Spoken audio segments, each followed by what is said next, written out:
Analise o gráfico abaixo que representa o aquecimento e o resfriamento de uma substância. Então tá aqui o gráfico, percebam que no eixo X é o tempo e está demonstrando exatamente quando começou e terminou o aquecimento e quando começou e terminou o resfriamento. E no eixo Y a temperatura. Percebam que nós temos dois patamares aqui em que a temperatura permanece a mesma, tanto durante o aquecimento e o resfriamento, né, que é o T1 e o T2. E aí sobre esse gráfico, o que a gente pode afirmar? Então vamos lá, gente. Primeiro ponto, quando a gente está trabalhando com um gráfico como esse, em que existe o patamar de temperatura constante, a gente identifica que é uma substância pura. E toda substância pura, a gente vai ter que a fusão, né, que é a mudança do estado sólido para o líquido, assim como a solidificação, eles vão acontecer em temperatura constante, tá? Então a temperatura em que vai acontecer a mudança de estado, ela é constante, ou seja, ela vai permanecer uma só durante toda a mudança. Então aqui a gente teria, ó, que eu inicio com o sólido, aí aqui em B eu começo a fusão. Quando termina, aí eu começo a ter o líquido, né,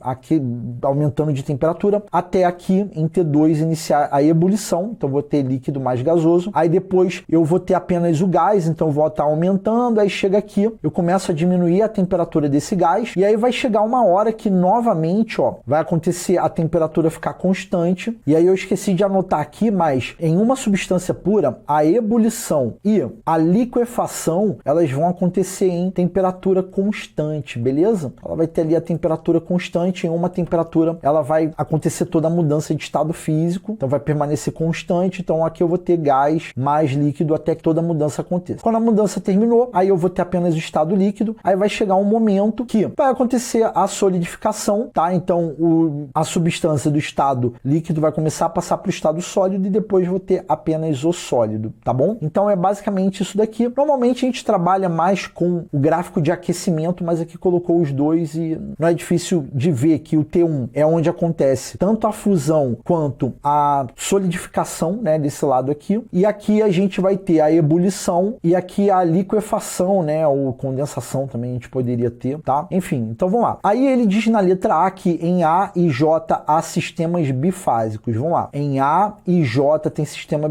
bifásico. Errado. Em A, o sistema é monofásico. Por quê? Porque eu só tenho apenas o estado sólido, tá? Então, em A vai ser mono. E em J, cara, eu só vou ter o estado sólido também, então é monofásico, que eu só vou ter um estado físico. Na letra B, ele diz que em E e F coexistem substâncias do estado sólido e líquido. Então, vamos lá. Em E, eu tenho o estado gasoso e F, o estado gasoso. Então, a letra B também está errada, não pode ser, tá? Na verdade, eu tenho apenas o estado gasoso. Aí, na letra C, ele diz que em B, a liquefação da substância. Então, vamos lá, galera. Na letra B, existe a fusão, tá? Ali é pegadinha de prova para quem tá desprevenido ali. Galera, toma cuidado que liquefação é quando eu tô passando do estado gasoso para o líquido. O que está acontecendo em B é a fusão. Show? Vamos lá. Na letra D, se trata de uma substância pura, é a alternativa correta. Por quê? Porque toda substância pura acontece isso daqui que eu tinha comentado lá no início da questão. Tanto a temperatura de fusão ou solidificação vai ser uma temperatura só, então enquanto toda a mudança vai acontecendo, vai ficando constante, e a mesma ideia para ebulição ou liquefação, tá? Então